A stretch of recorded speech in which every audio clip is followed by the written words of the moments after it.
Ladies and gentlemen, once again, it is time. It is that time for Two Tire Change with your guy, Big Rich. And man, we had a lot of really exciting racing out at Phoenix this weekend. Uh, a little different racing going on between Saturday and Sunday. A lot more, um, a lot more strategy involved on Sunday than there was on Saturday. Little more, shall we say, let's see, trying to think of the proper word for this. A little more hmm, abrasive on Sunday than it was on Saturday. Saturday's race, and we'll get into that in just a little bit. Um, Entertaining, but when we got toward the end, it really, it was a 2-horse race when we got to the end. But when we look at the Craftsman truck race from Friday night, that was, an absolute, no questions asked, fantastic race. And, you know, when they went into it, I was actually expecting the truck drivers to have a little bit of an issue, mainly because the weather was so bad. Um, it just it was just cold, plain and simple, cold. Um, Pulling up here the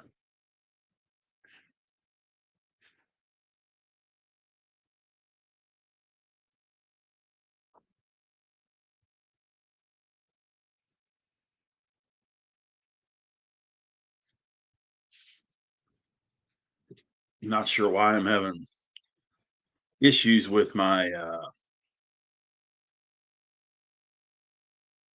computer here this evening, but be that as it is, we went in with super cold weather. I mean, the pit crews were in jackets and all that kind of thing. Um, Winner of the race, Ty Majeski, Corey Heim second, Christian Eckes third, Nick Sanchez.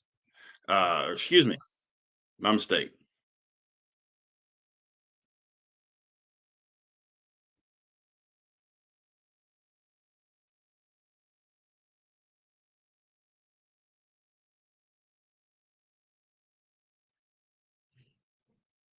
Excuse me, Corey Heim, your winner. Giovanni Ruggiero, who, man, I'm telling you what, this guy, if you've really paid attention to this guy, he wasn't a part of the Truck Series last year, but my goodness gracious, is he coming on? Um, he is going to be one of those guys, I think, that is going to move up the ladder super fast. He's got a good team behind him, and he's run extremely well. We'll get into that when we get into the points here in just a minute. But Ty Majeski third, Grant Enfinger fourth, Justin Haley fifth, Chandler Smith sixth, Daniel Hemrick seventh, Jason White eighth, William Sawalich ninth, and Frankie Muniz comes in the 10th spot. Um,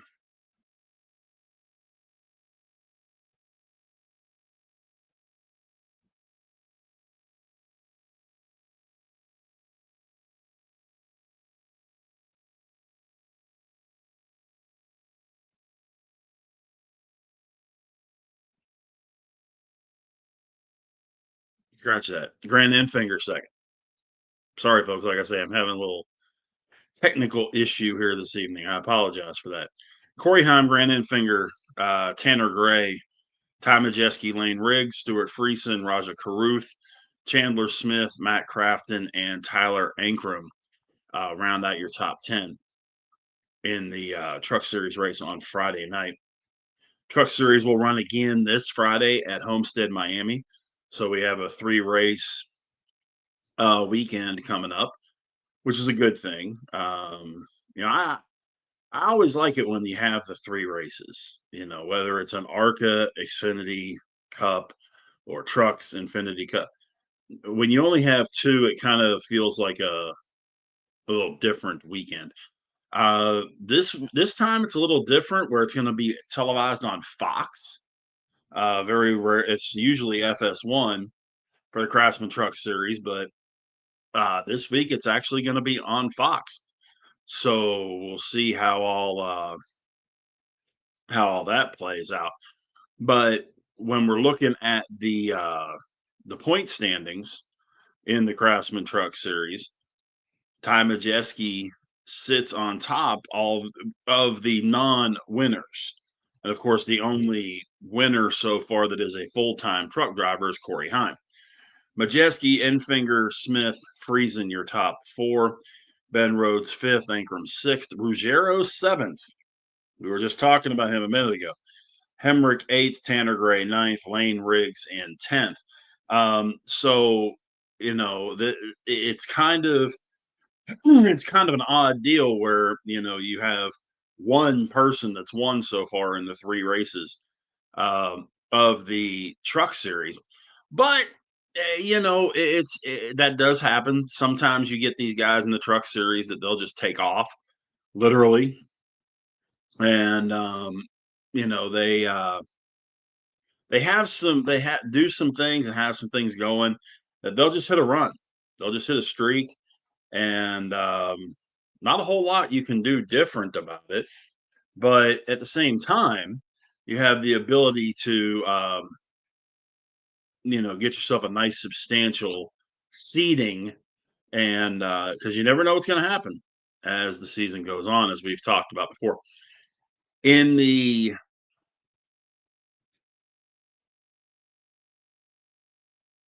Xfinity race, um,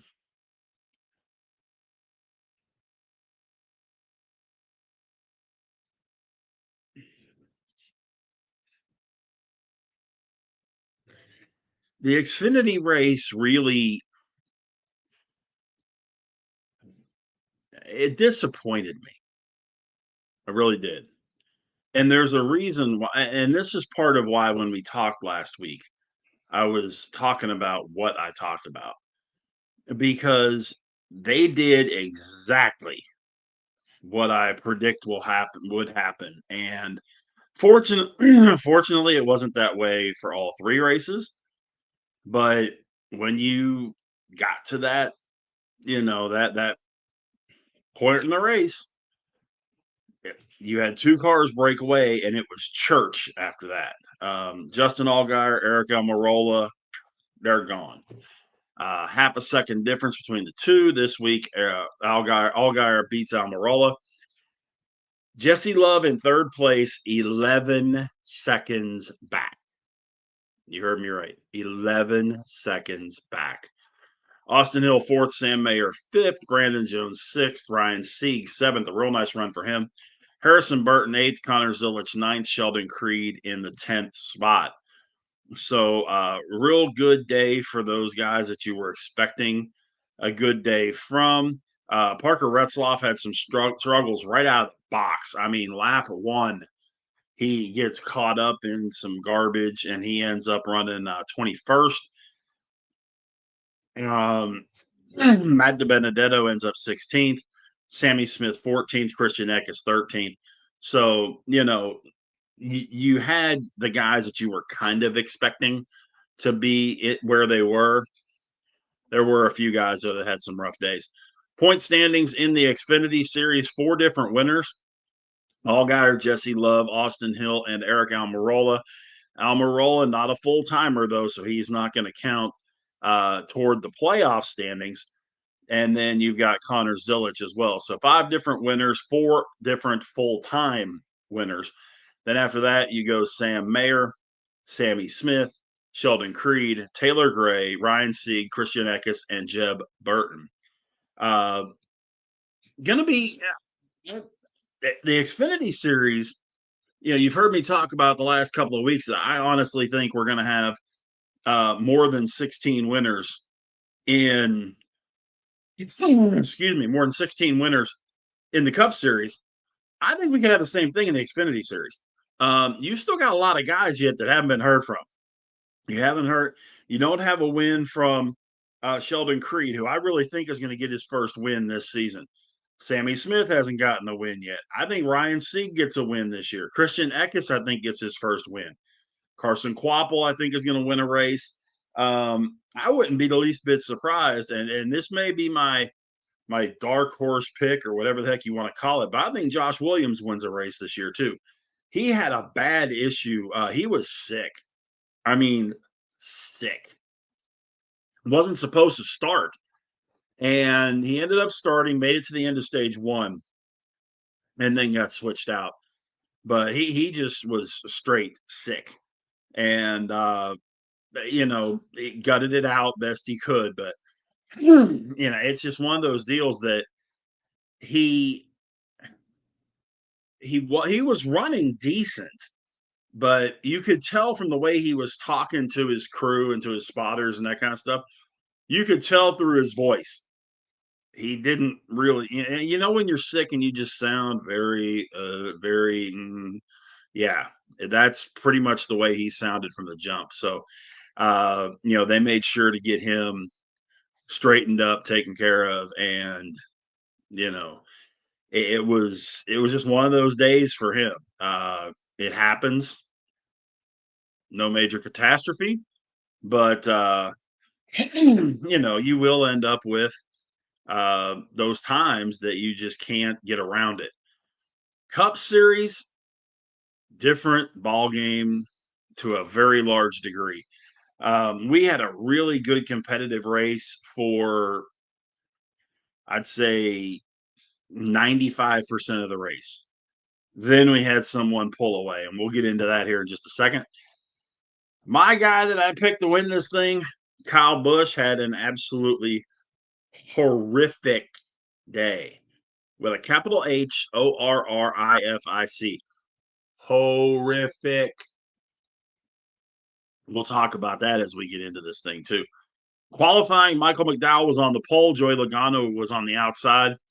Cindric third, Kyle Busch fourth, Eric Jones five, Alex Bowman six, Josh Berry seven, William Byron eight, Zane Smith nine, and Kyle Larson 10. A couple of Penske drivers, three Hendrick drivers, but Spire Motorsports up there on the front row, on the pole with Michael McDowell, and a couple of Penske cars with Logano and Cindric in there. So, they get everything.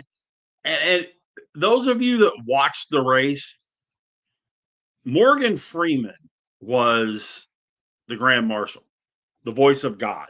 Okay. Very disappointing. You expected something really, you know, substantial, really not Michael Buffer-esh, but Morgan Freeman-esh, No. Gentlemen, start your engines. What? Yeah. He just didn't seem to have any to him. You know what I mean? So I was very disappointed with that because when I heard he was going to be the Grand Marshal, I was like, "Oh, this should be pretty cool." Yeah, it pretty much sucked. So a lot of people were complaining about that. Um, so we get everything started. Logano gets around McDowell quick, and we ended up in.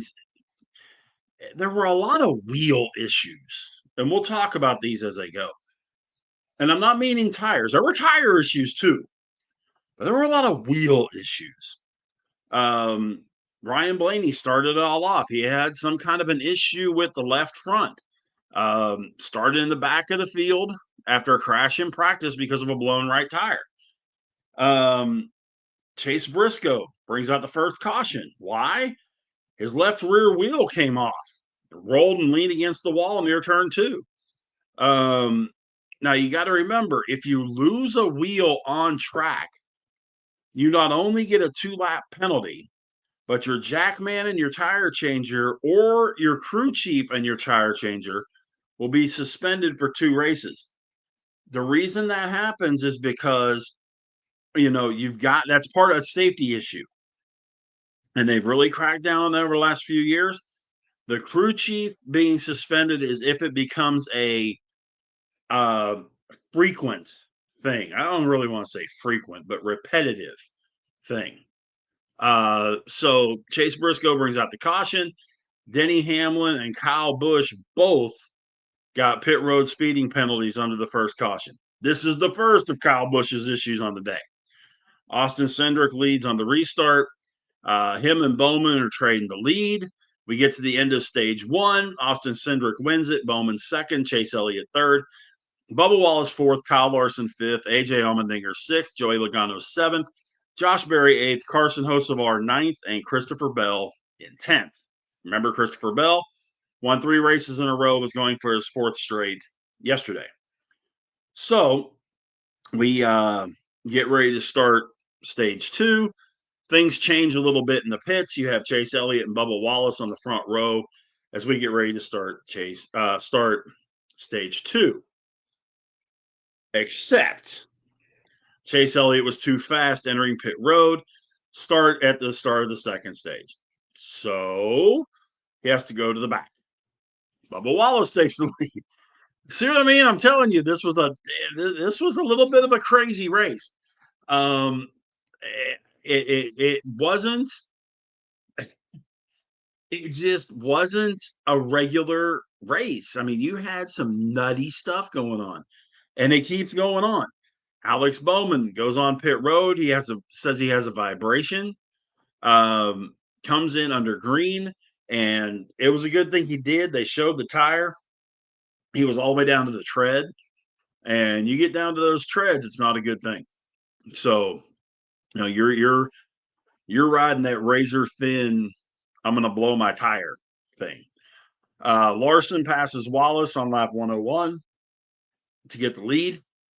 And then you have your third caution come out because of Shane Van Gisbergen spinning out. Excuse me, he's in the middle of a 3 wide. Ended up spinning. Ryan Blaney gets his lap back after he lost the lap in the first stage. So Van Gisbergen brings out the caution. Bubba Wallace takes the lead for the restart. Him and William Byron are at the front. Christopher Bell stops in Chase Briscoe's pit stall. Why? To fix a loose wheel. I'm sure you're going, why would he stop in Chase Briscoe's stall? Well, I'm going to explain it to you. Christopher Bell, they drop the jack. He starts taking off, and the crew realizes that they didn't tighten the wheel. Okay. Instead of having a similar situation to what happened with Chase Briscoe, Christopher Bell stops in his teammate's pit. Bell and Briscoe both run for Joe Gibbs Racing. Bell stops in Briscoe's pit. They tighten the lug nut, and he goes on. Now, is there a penalty? Yes. Is the penalty as bad as if he would have lost the wheel? No. All he had to do was start at the back of the longest line. Okay, no problem. So what happens now? We get back going, and guess what? Kyle Busch loses his right rear wheel, bringing out the 4th caution. So the rim is ground down, the tire's cut in half, and it just continues being when we were little kids, they read this book called Alexander and the Terrible, Horrible, No Good, Very Bad Day. This was Kyle Busch's day yesterday. So, hi, we have a appearance on the show. Hi, buddy. Hi. This is Jackson. You want to say hi to everybody? Come here. This is Jackson's doggy. See Jackson's doggy? Where are you going? Come here. What? Come here. Come here. But anyways, so Kyle Busch loses his rear wheel. Not a good situation. Not a good situation at all. Go. Your train's in the living room, buddy. No, they're in the living room. Mommy and Gigi's got it. Got it. Go ahead. Mommy and Gigi got it.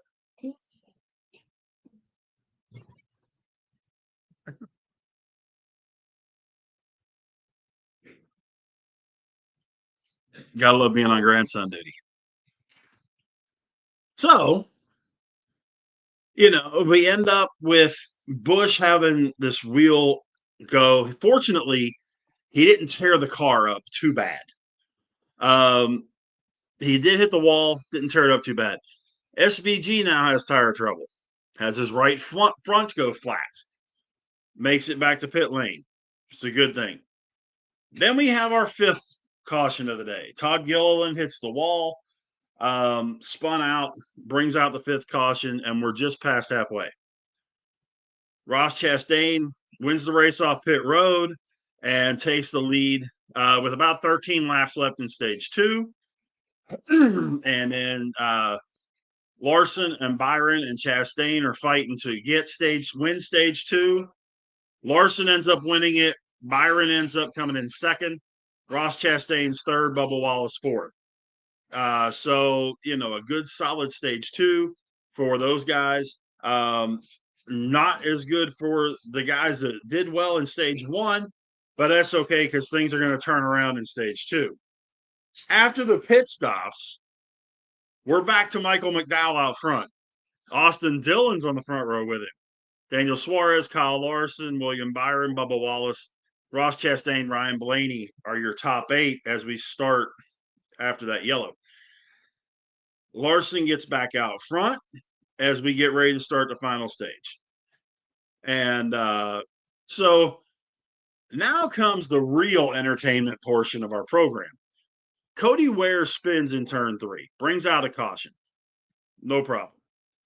So Ty Gibbs ends up pitting the wrong way after he spins in his pit stall. Now, I'm sure you're going, why did he spin in the pit stall? Well, there's a reason for that. He got hit by Carson Hocevar. So Carson Hocevar only changed two tires. Ty Gibbs's crew apparently thought he was changing four, even though Hocevar's team had told Gibbs' team he was only changing two. So Hocevar comes ripping out of his spot, right? Yeah, that's not a good thing because there's Ty Gibbs, and he runs right into the rear quarter panel of Ty Gibbs, spins him around in his pit, and tears up Hocevar's car at the same time. Tears up the right front and the left front on Hocevar's car, causes an issue with the transmission shifting, which causes the transmission to start acting up on his car as well. Carson Hocevar had been running in the top 10 all day long, a lot of the day in the top 5.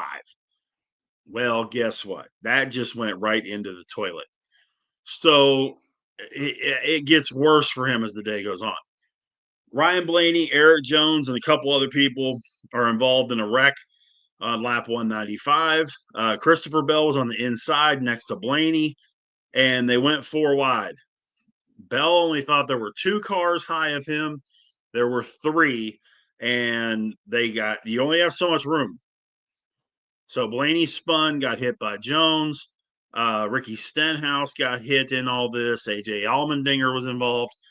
It was just a bad deal. SVG continued his bad day by having another tire go down. And this time it went down and tore up some things, and his day was pretty much over. Tyler Reddick takes the lead after that yellow in front of Daniel Suarez and Denny Hamlin. So it's a whole different situation. But now Josh Berry has stuck his head into this thing. And as we get ready to start this next run, Tyler Reddick, Daniel Suarez on the front row, Josh Berry and Joey Logano in the second row. So Logano takes the lead, and then we have another caution. Noah Gragson had a tire go flat and just absolutely tore up his car.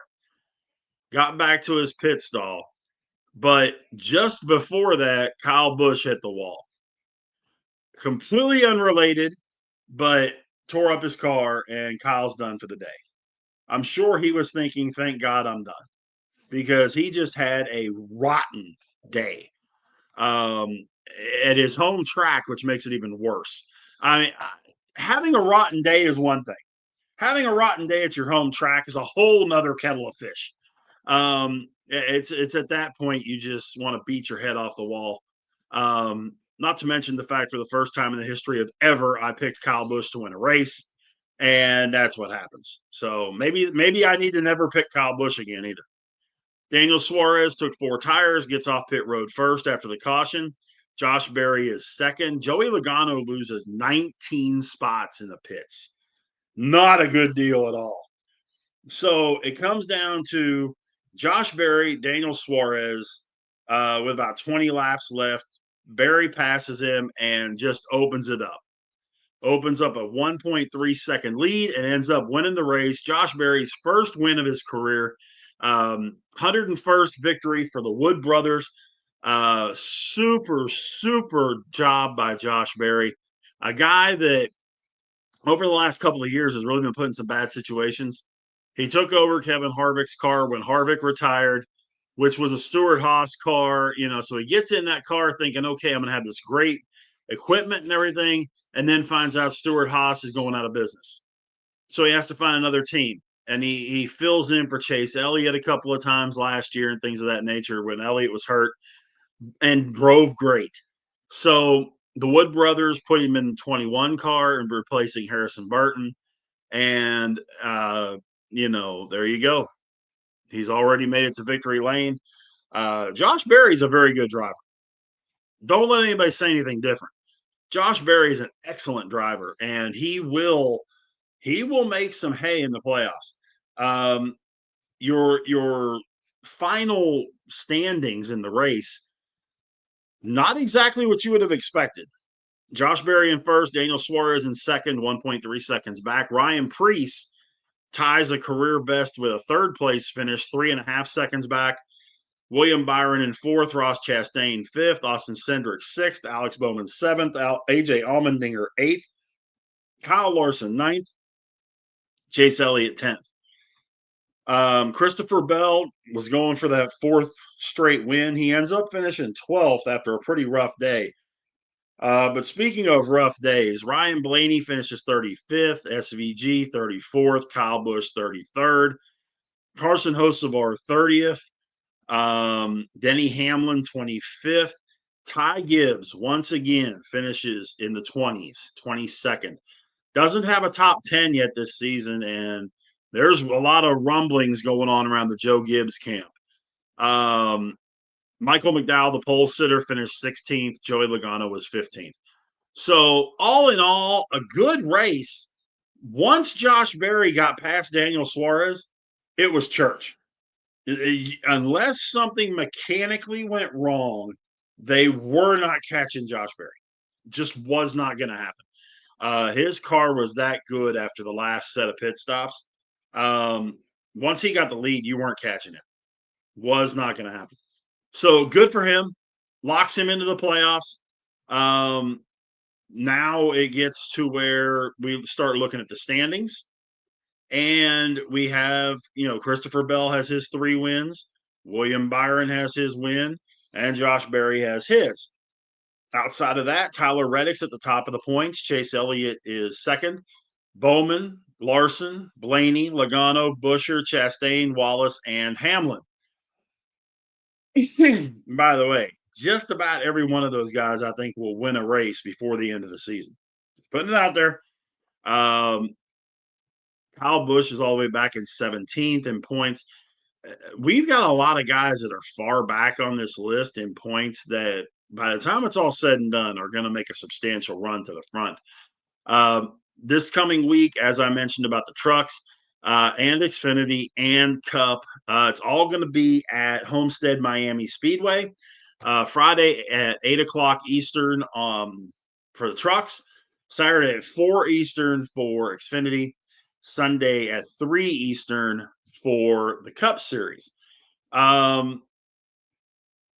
We talked about the Carson Hocevar deal and him having that issue in the pits. Well, apparently it carried over after the race. This is according to Rich Jones from MSN.com Sports. Carson Hocevar hit Ty Gibbs on pit road in an incident which left him fuming and saw his own team apologize to him at the Pennzoil 400 in Vegas. We talked about how they had the agreement, he was only going to take 2 tires and expected a clean exit to get out. Hocevar went bonkers on the radio and threw a few choice words out there.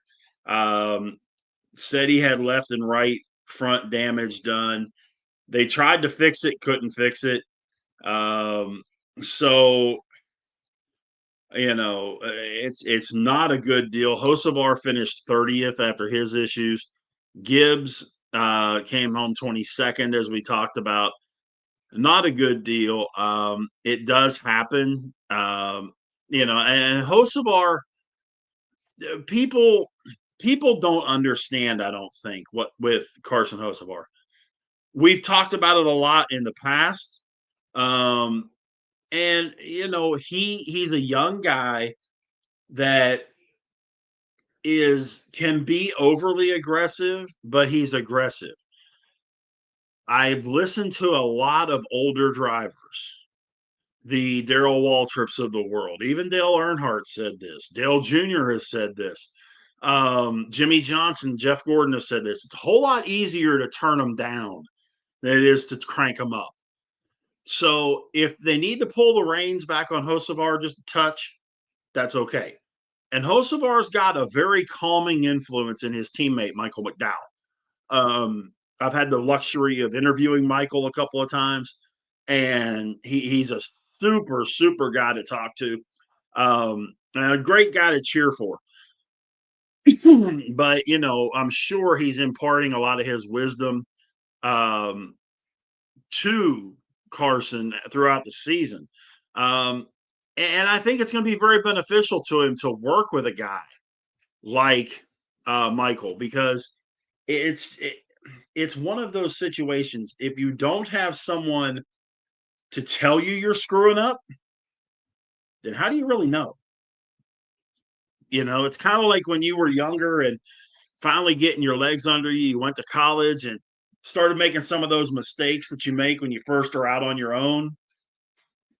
You would hope you had someone, whether it be a parent or an advisor or a counselor or whatever, that would say, hey, probably need to take it easy on this or whatever. This is where Michael McDowell is going to come in, I think, extremely handy for Carson Hocevar. So this coming week, it is Homestead-Miami Speedway. It's an interesting track. It used to be the last track for the championship in the playoffs before they changed it to Phoenix a couple of years ago. So it's a track everybody is familiar with. The winners of at the track, there are plenty of guys that are currently in the field. Tyler Reddick won race there last year. Christopher Bell's won there. Kyle Larson has won there. William Byron has won there. Denny Hamlin, Kyle Busch, Joey Logano, Martin Truex, Jimmy Johnson has won there a number of times. Kyle Busch is a multiple winner there, by the way. So is Hamlin. But when you're looking at and this is our daily or weekly look at what you're going to do with your fantasy. Uh, you know, I I'm going to be a little more aggressive in my guesses this week. Um, they're showing Las Vegas is showing. Well, actually, this is Florida Bet. I'm sorry, Florida sports betting. So, but Florida Bet says Christopher Bell's a favorite to win the race. Okay. They've got Tyler Reddick at 5 to Bell's at 4.5 to 1. Reddick is 5 to 1. Blaney's 7 to 1. Larson 7.5. Hamlin 8. Byron 8. Elliott 9. Kyle Busch 10 to 1. Hocevar is an 11-1. Very interesting. Joey Logano, 12.5-1. Interesting. Ryan Preece coming off of that great run last week, 14-1. Josh Berry, last week's winner, 17-1. So who do you take? Who do you take at the top, and who do you take kind of in the middle or the cheapos? Okay. I always have been, always will be a Hendrick guy. In this particular case, I'm not positive that you've got to pick your spots with Hendrick at this track. Bowman is usually really bad at this track. Larson and Byron are really good at this track. Elliott's okay. Elliott does fine. Me personally, I would take a lot of Ryan Blaney, a lot of Tyler Reddick, a lot of Kyle Larson. If you can, those are going to be your expensive guys to take. William Byron's not bad. Your in between guys, you can get Carson Hocevar inexpensively. He's not a cheapo, but he's a mid range guy. Joey Logano, Ryan Preece, Josh Berry, Michael McDowell. Those guys are all going to be, some guys that you can grab in the middle dollar wise on your salary cap. When you do that, be thinking about that, because then what you're going to end up doing is you got to get a cheapo or two. Okay. My favorite cheapo to grab this year, because he's really done pretty dang well considering, is John Hunter Nemechek. AJ Allmendinger you can get really cheap. Surprisingly, you can get AJ Allmendinger really cheap. So you can get some guys that are substantial guys for lower dollars, which gives you more of an opportunity to get a couple or three. What I try to do is get three of the high, like say top 10 cost guys. If I can get three of them, I'm happy. Two mid-range guys, and then one that I call the El Cheapo. If I can do that, I'm happy. I haven't put my list together for this week, but what I'm probably looking at doing is going with Reddick, Blaney, Byron, and then grab Hocevar, Berry, and AJ. That's probably going to be my DraftKings lineup. I got to look and see if it fits under the salary cap, but it should. If not, it's going to be really close. So, definitely, hit me up at Big Rich 8371 on Twitter. Hit me up on Facebook under my name, Rich Richardson. And, if you have questions about what to do with it, hit me up. Let me know what you're thinking, and let's talk about it, or let me know what you think about the broadcast too. We did have another country heard from, literally, this past weekend. It's going to be a lot like tomorrow morning, where the first Major League Baseball game tomorrow, as we record, will be March 18th. First Major League Baseball game will be at 5 in. So, you had a race going at like 2 in, I think, the other day. And our guy Josh was checking this out for some unbeknownst reason. I think you've lost your mind, Josh, by the way. It was actually at it started at 12 in the 12, but it was delayed. And it actually just hit me. I don't have my AirPods in. Go on the computer mic.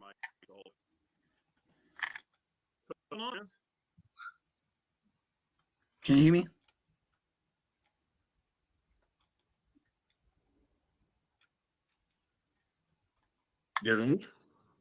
Can you hear me?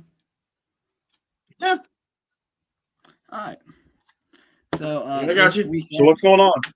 So this weekend it was the Formula One Australian Grand Prix. The first few like the first 30 laps were meh. That got exciting. So let's start about what happened in qualifying on Saturday. So qualifying happened in the middle of the night, so I watched it. So starting on pole position, we got Lando Norris in second place. We got Oscar Piastri. So a McLaren lockout. And then we have Max Verstappen for the Red Bull Racing. We got George Russell for Mercedes. We got a very surprising one, by the way. Yuki Tsunoda in fifth for the Racing Bulls.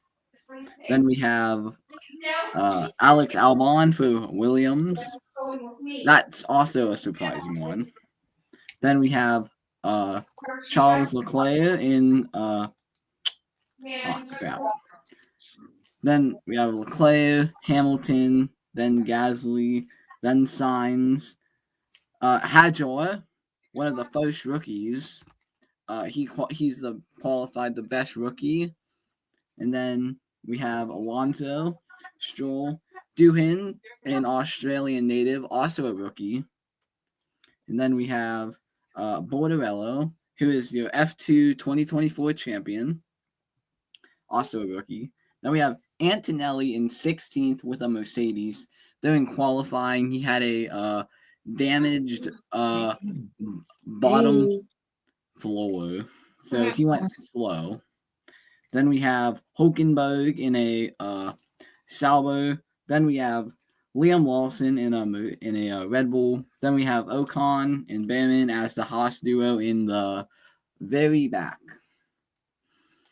So, very exciting qualifying. So for the main race, before the race even started, the formation lap, Hadjar, a rookie, spun out.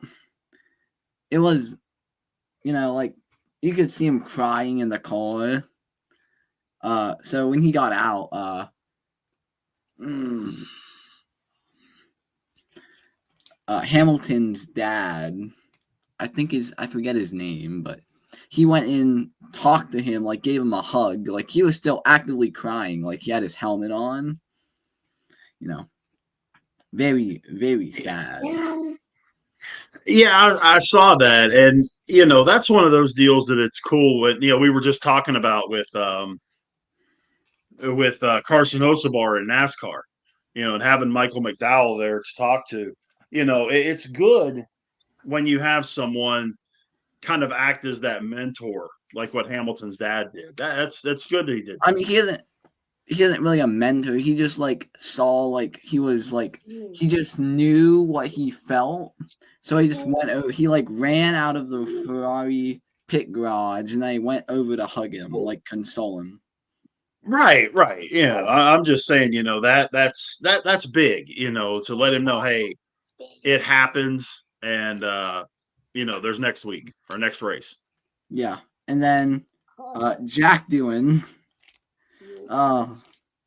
he at turn 5 he spun out on lap 1, causing a safety car, and then I couldn't really find much. I mean, I watched the whole race, but I almost fell asleep towards the middle of it, so I couldn't find much information. But Borderello did not finish. Lawson did not finish. Those are both rookies. And then Carlos Sainz crashed, I believe in lap 5 under a safety car. Very surprising. And then we had Alonso crashing towards the end of the race to bring out the final safety car that led to the exciting racing at the end. And then, so let's go over the finish. So Lando won the race. Max Verstappen came in second. George Russell in third. So Kimi Antonelli, after he qualified P16, he finished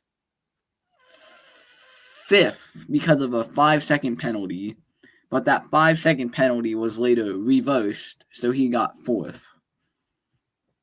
And then Albon 5th, Stroll 6th, Hulkenberg 7th, Leclerc 8th, Piastri 9th. So Piastri had a very interesting race because he was second. He was second after Max Verstappen went off the road, and then when he was hunting down Lando, he got team orders to Oh, I didn't realize. Oh, could you hear me good? I didn't realize this wasn't down. I heard you fine. Okay. Piastri, when he was chasing Lando, they both went off the road. Lando recovered, but Piastri went into the grass, and he took like a minute before he backed up onto the road, onto the track, and then he pitted. So he was like very last, and then he finished 9th. And then we have Hamilton finishing 10th, which I saw a post somewhere that is Ferrari's worst start, like debut, since like 2004. Then we have Gasly 11th, Tsunoda 12th, Ocon 13th, Bamman 15th. Then we have 6 DNFs, which I mentioned them all earlier. Lawson, Mortarello, Alonso, Sainz, Doohan, and Hadjar. So it is a very good race overall. Gotcha.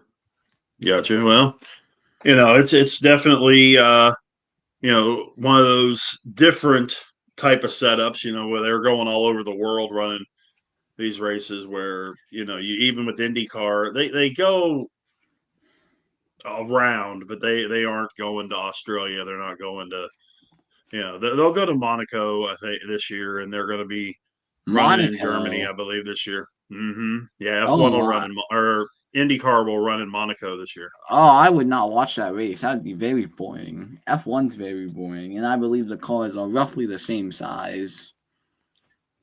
Give or take, yeah. It's kind of like the difference between a Cup car and an Xfinity car. There's some difference, not a ton, but there's some. That if you jumped out of one and jumped into the other one, you would know the difference. But yeah, man. I mean, I got a chance to look at the results.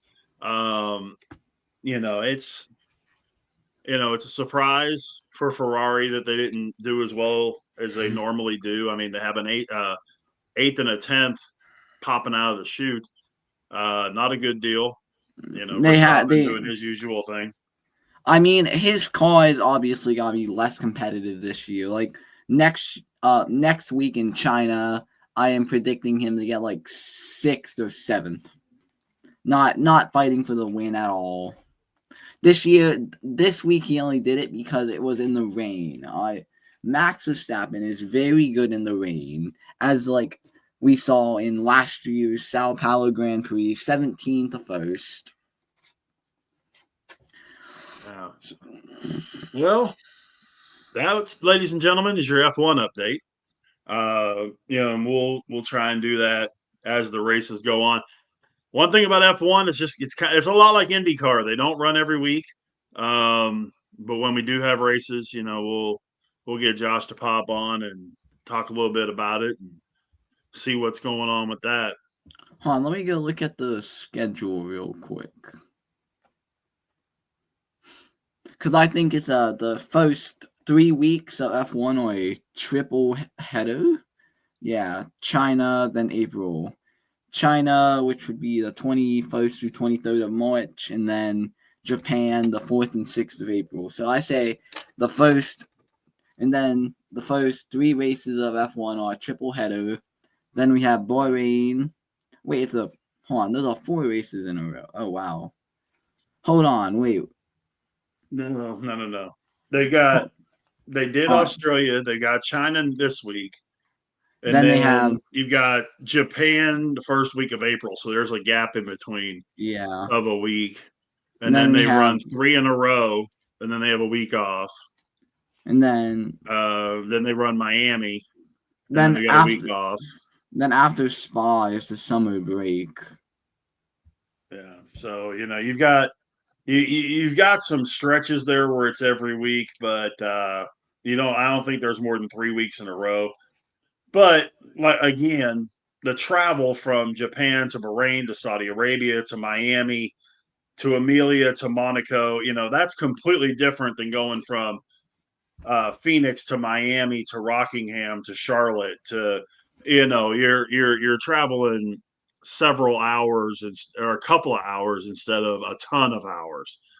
Not to mention it's not as easy to fly all this stuff places and things like that, or put them on boats and get them where they're going. Here you put all your stuff in a hauler and you drive it across the country.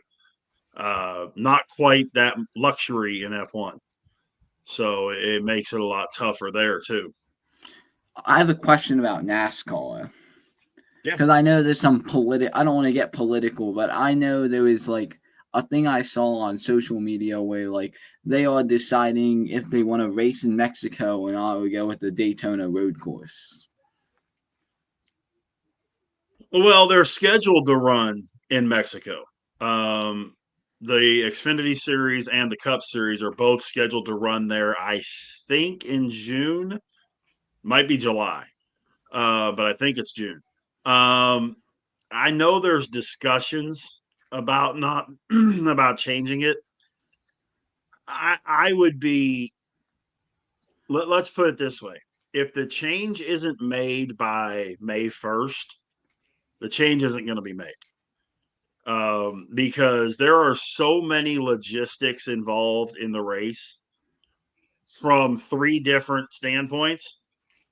From the easiest one being the Mexico City track, which would be getting rid of everything, the Daytona track, which would be setting up everything. And then there's the teams that have all these things set up in order to go from, and I forget where they run right before that, but to run that race and then go to Mexico City, or am I going to Florida? It's a dramatic difference. If I remember correctly, let me pull this up here. It is in June. It's June 15th. They're in Michigan the Oh, previous week. June 15th. So That's Father's Day. Canada. That's Huh? my. So that'd be Canada. My birthday is on June 10th, so. Yeah, June 15th is when they're supposed to be running in Mexico City. They would be coming from Michigan. Now, granted, Oh, I wow. know this because of where I live. I-35 is a straight shot from Canada straight to Mexico. All you got to do is jump on I-35. It takes you straight through the country and would get you there.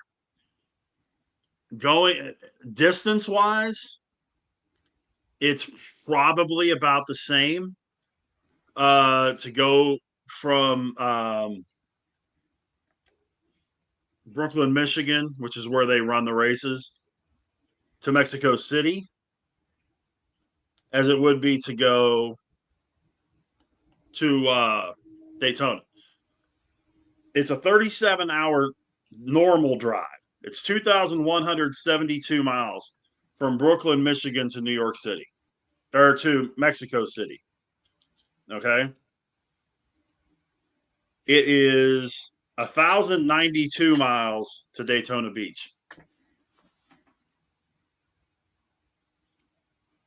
It's half the distance. Not to mention the fact you don't have to deal with customs and all that kind. Logistically, would it be easier to do Daytona?